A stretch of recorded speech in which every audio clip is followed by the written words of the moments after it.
Chapitre 6. Bienvenue au Borderline.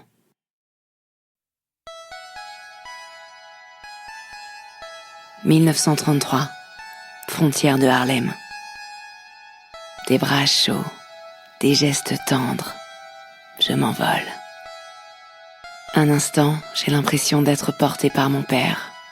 Je lui souris, je dis son nom, je pleure de joie.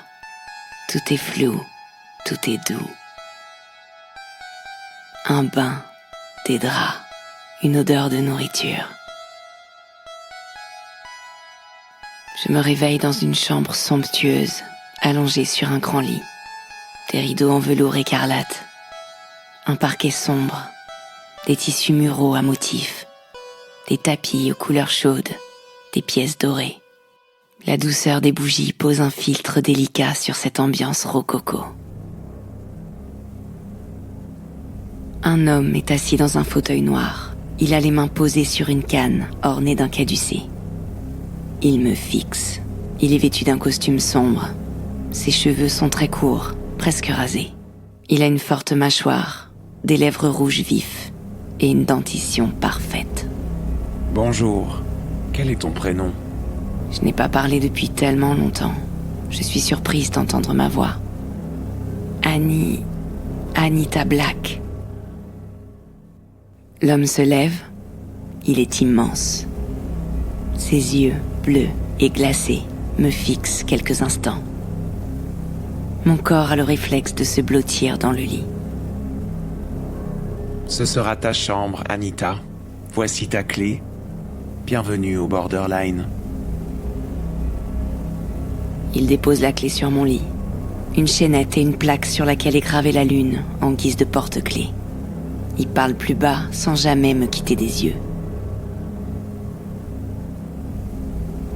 J'ai un double de cette clé. Ne l'oublie jamais. Je te laisse déjeuner. Tu vas ensuite rencontrer mes filles, Mary et Jane. Elles te rapporteront ton bijou. Il se relève, se dirige vers la porte, s'appuie contre le montant. Mary, Jane, vous pouvez monter. Où suis-je tombée ? Je suis partagée entre la chaleur de ce lit et mon instinct qui me hurle de fuir tout de suite. Je me redresse, saisis une pomme que je croque goulûment.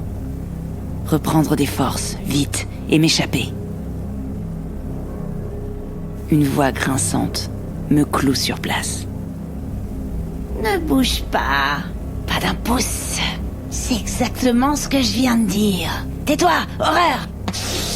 Ferme ton clapet, sorcière!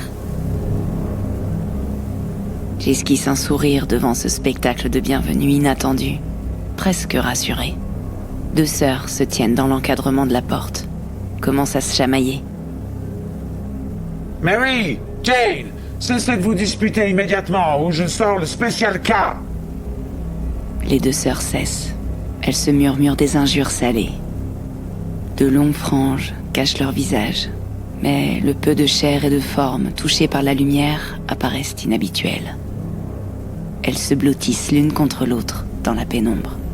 De longues robes noires enveloppent des corps tordus. Leurs épaisses chevelures se fondent au tissu. Quelque chose cloche. Mary et Jane s'approchent lentement. Leur démarche est chaotique. Mon cœur se glace. Les jumelles sont des siamoises. Deux grimaces figées. Leurs yeux noirs m'aspirent. Leurs mains noueuses fondent sur moi. Je porte instinctivement la main à mon cou pour y saisir mon bijou. Mary se penche vers moi. Elle fait siffler sa langue comme un serpent pendant que Jane place ses doigts froids autour de mon cou. Jane, notre petite princesse cherche son bijou. Nous allons le placer en lieu sûr, Marie. Si elle fait tout ce que nous lui demandons, elle le récupérera peut-être. Je me débat. L'une écrase son genou sur mon thorax, l'autre me pince violemment le téton. Elle me fixe, droit dans les yeux, approche leur visage difforme du mien, soufflant sous mon nez. Tout est vrillé.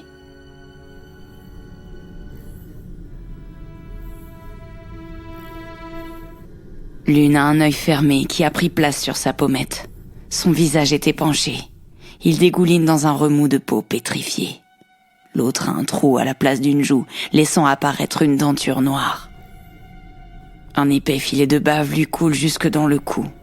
Un côté de son visage est parfait, rendant le contraste encore plus effrayant. Jane tend 3 doigts longs et maigres qui lui servent de main à Marie, qui les lèche avec sa double bouche. Jane, vérifions si la petite fleur est prête pour papa. Oui, Mary. Dès qu'elle dit un mot, Marie est obligée d'aspirer sa salive. La moitié de sa joue est alors ventousée. Un spectacle abominable. Je vomis ma pomme.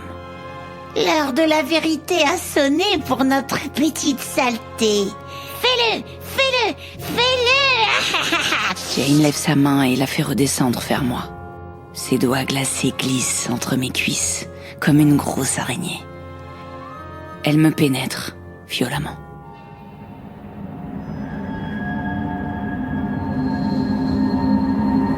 Mon âme chancelle.